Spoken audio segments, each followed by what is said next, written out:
Hello everybody and welcome to Stitchmas Day 12.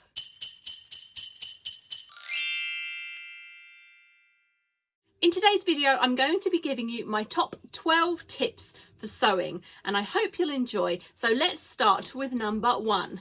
Really important, read your instructions properly. That goes for sewing machines, patterns, instructions for anything. Read them thoroughly and properly. Just sit down, take the time to just go through them, read them, understand them, and then begin your project. I know I'm particularly guilty of just going gung-ho at things, and as you've seen from my if I tried following the Lizzie Curtis tutorial, it probably wasn't the best thing to do. So read those instructions top to bottom, just take a little time to do it. Grab a cup of tea, just relax, read your instructions and then go for it.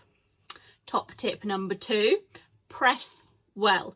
Throughout all my tutorials you'll hear me saying and press and press and press, and I know it can sound a bit repetitive after a while, but it really is important. It really does make a difference. Lining up those seams, getting your fabric right is really key to making your project look brilliant when it's finished. I like to press my fabric before I even start cutting because it gives it a lovely flat surface to start with. So there's no wrinkles on there that I can go wrong with my marker or my pen or my scissors. Everything's nice and flat to start with. Then I'll carry out my project and then I'll press as I go. Really, really important. Top tip number 3. Change your sewing machine needle regularly. I know I can be a bit of a devil for this one, but it really does make a difference. And when you change that needle, you will notice a difference. Normally we say it's about 8 hours of sewing per needle. I know that's probably a bit unrealistic for us because, you know, 8 hours of sewing, we'll do that in a couple, 3 days. So once a week, just change your needle and it truly makes a difference. And they're really cheap. You can get them from most of your local craft supplies or you can get them online, Amazon, eBay, get them delivered to your house. Top tip number 4. If you're struggling to thread your needle, give it a little whiz with the hairspray and it really makes those threads bind together at the end and you'll be able to pop it through that eye of the needle, no problem at all. Top tip number 5. Keep a pair of scissors just for your fabric. Now I know again that can be difficult when we live with people that don't respect the ground rules of we've got paper scissors and fabric scissors, but maybe just snaffle them away. I've seen people put little padlocks on them so they can't be opened. I actually think that's a brilliant idea and I might be doing that going forward. So make sure you've got a pair of scissors for your paper and a pair of scissors for fabric. Actually, let's be honest, get more scissors for paper. You can pick them up so cheaply from, you know, Wilko, Asda, Tesco's. Get some really cheap scissors and pop them where people, you know, people are going to want them. And then they won't go anywhere near your precious fabric scissors. Maybe even leave a note on there, on pain of death, touch these scissors. Top tip number 6. Get yourself some quilting clips.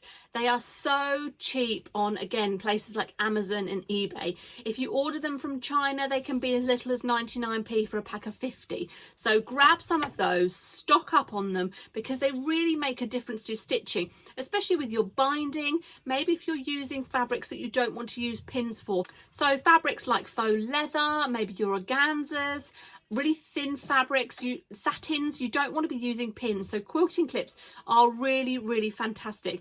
I can lose mine left, right and centre because I use them so often. So just have a supply in your craft room or on your kitchen side in a special drawer of quilting clips. So handy. Top tip number 7.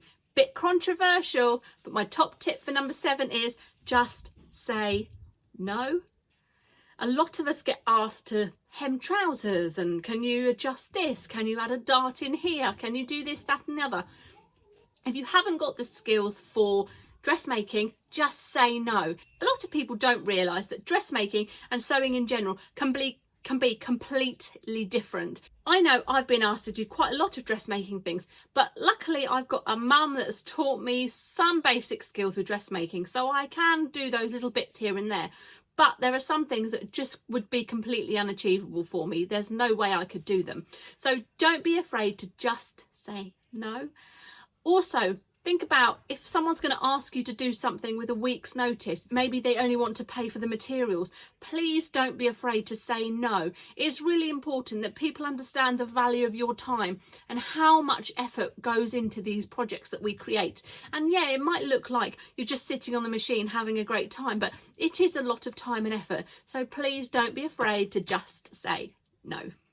My top tip number 8 is clean your machine once a month. Really important. I've just had a moment where my machine wasn't picking up the thread. I was really frustrated. My mum said to me, take off the plate, clean your machine. I did, I rethreaded it, and now it works perfectly. Lesson learnt for me. Top tip number 9, write a list of all ongoing projects. Finding things in drawers 2 months after you've started them can be really frustrating, that you've forgotten you even started a brilliant, lovely project that you may have spent a lot of money on. So write a list. Every time you start something, add it to that list. I'm sure, like a lot of you, my list is going to be as long as my arm because I've got constant projects on the go. All sorts of things, from show demonstrations that I've half finished to things I've started at home.